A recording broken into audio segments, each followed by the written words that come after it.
Okay, I'm always going to be the person that's going to come in here and remind you that scaling as a one-on-one service-based business owner requires you to do less, not to do more.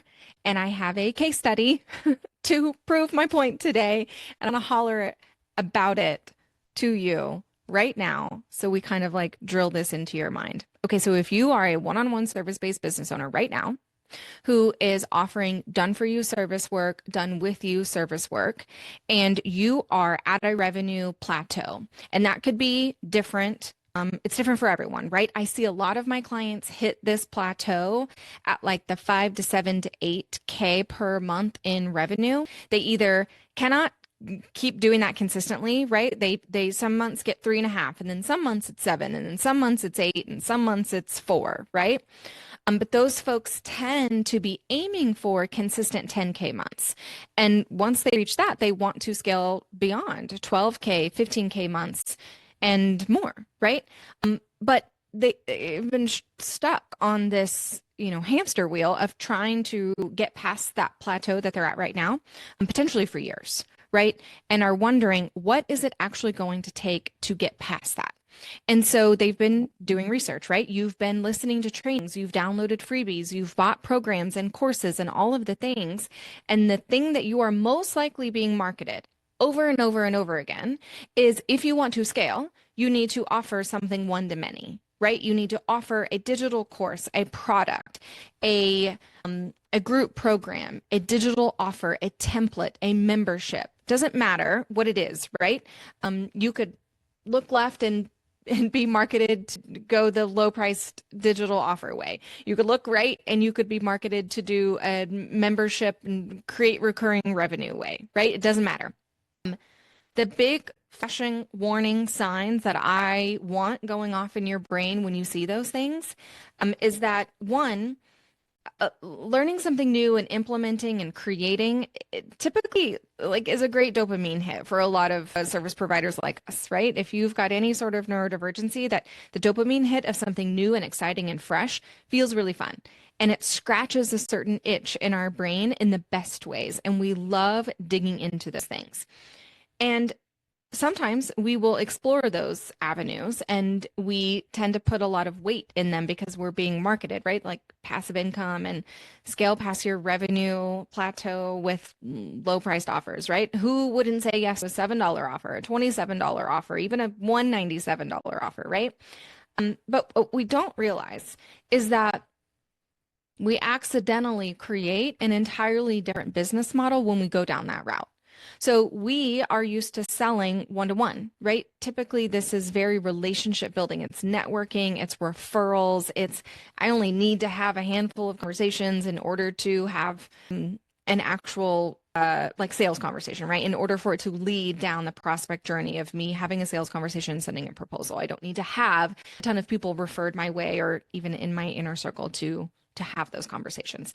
And then typically when you're on that sales call, you have really high conversion rates, right? Sometimes 80, 90% or more, because it's such a warm relationship, and it's typically based off a referral or some sort of trusted introduction, whether it's like a networking community, or something like that. And so you are bamboozled when you create a $17 offer and you put it out there and 3 people buy, and you can't, it feels like you're pulling teeth to get more sales.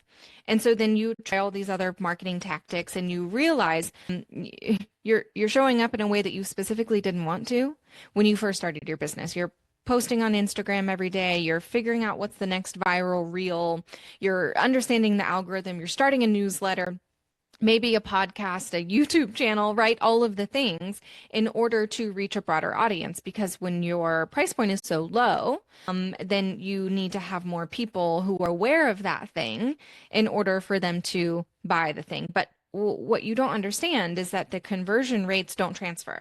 So if you're looking at an 80 to 90% conversion rate on a sales call for one-to-one service, it's just not the same for a lower price product. You might have been doing the math completely wrong, right? If you're assuming 80 to 90% conversions, or even 50, 60, 70% conversions, then your math is going to be off, because the reality is the lower priced offer comes with lower conversions. And I don't just mean a little bit lower, I mean a lot lower. We're looking at 0.5 to 1 to 2%. And 2% is like, you're doing amazing. And you start to do the math on that of like, okay, if 2% of how many people need to buy in order for me to reach this goal, okay, if only 2% of that many people need to buy, how many people do I need to get in front of every single month in order to reach my goal, in order to bridge the revenue gap, right? We're going to still have our services coming at 3K, 5K, 7K, 8K. We're going to bridge the gap of like 2 to 3K with digital products. Okay, how? Did you do the math? Did you do the math on how many people you would actually need to be getting in front of in order to see a 0.5 to 2% conversion in order to actually bridge that gap? And guess what? You're going to have to do that again next month to bridge the gap again in the following month. It doesn't just keep going. It's not actually passive. That is a lie that you're being sold, that we are being sold, right? It's a sexy word. We all want that. And in reality, it's a lot different. And so, what I want you to be thinking about instead, what I want to tell you is the most successful one-on-one service-based business owners, the ones who actually scale past 5K, 7K, 8K, 10K months and get it consistently, do not offer a course, a membership, a digital offer, a low-priced digital thing over here, right? While they might design an easy yes offer, an entry point, it is still a service that funnels into their actual main container. That's a whole separate strategy that we can talk about. But the ones who are successful double down on what's already working. They go all in on a messaging that converts, that's getting a high impact, high value for their existing clients. They streamline and optimize their delivery. They productize the service so that it takes them less time to deliver. They adjust the pricing to make sure that it's an equitable rate for the value that they are offering and delivering. And they refine their messaging to make sure that the right people are seeing it, know that it's for them, and say yes to it. And they optimize the funnel, if you want to use the same vernacular, to make sure that more ideal clients for the service container can have an easier yes offer to dive in sooner and get really big results. And this is not with a digital offer. It just isn't. The people who that strategy is working for, digital offers that lead to bigger containers, please go look at how many followers they have. Please go look at how many subscribers they have, how much engagement they're getting. And if you don't have that, you're not going to be able to replicate that until you grow that big, right? And if that's the business you want, I love that for you. Go do that. I'm not stopping you. But if it isn't, and if showing up constantly on social, wondering how you're going to replicate results month over month, creating offer after offer after offer, and feeling kind of a little bummed out by the lack of conversion rates because things are lower price, then I really want to introduce you thinking about what could productizing your best performing service look like.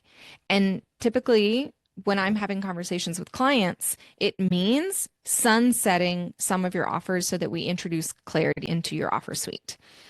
I worked with a client recently, Natalie, who was offering a lot of things. Her zone of genius was not being highlighted. The results that she was getting her clients wasn't being talked about. She was doing the classic mistake of what a lot of service-based business owners do and talking about the scope and the deliverables and here are all of the things that you get. And isn't this great? Like, what is the Disney, right? Look at all of these gazmos and gadgets galore. Like, isn't it neat? All of these things.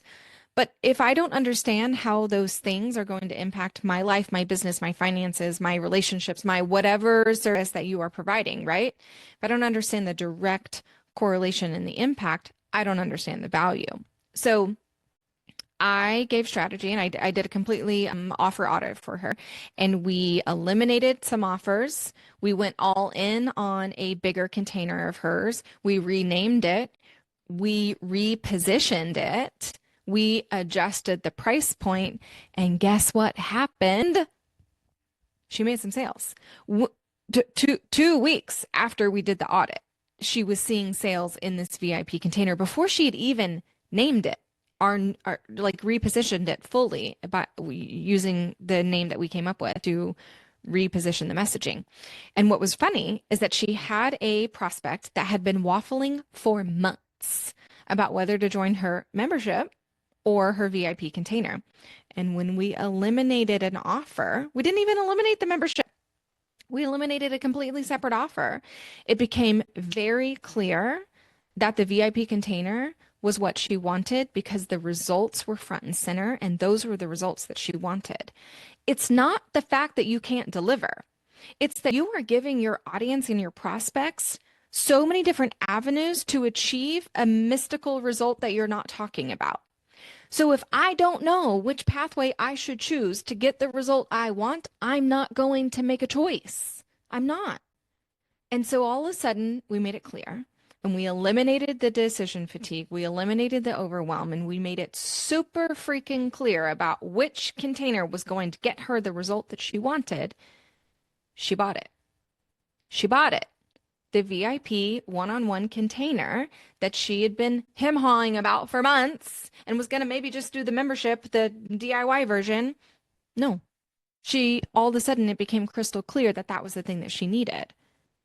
When you get refinement in the door, when you streamline what isn't working, when you cut what isn't working and just messing up the service suite, the offer suite, you get conversions, period. It happens every time. So put a pause in your, how am I going to solve this problem? If you're a service provider thinking, I'm at 5K months, I want to be at 10K months, clearly I need to have a digital offer. Pump the brakes. Let's talk about what does productizing and refining look like first. And at least let's get you up to 15 or 20K months. And then if you want to do a digital offer because it sounds fun and it scratches the dopamine itch for you, I love that, then let's consider it. But not until we get past the current revenue plateau that you're at.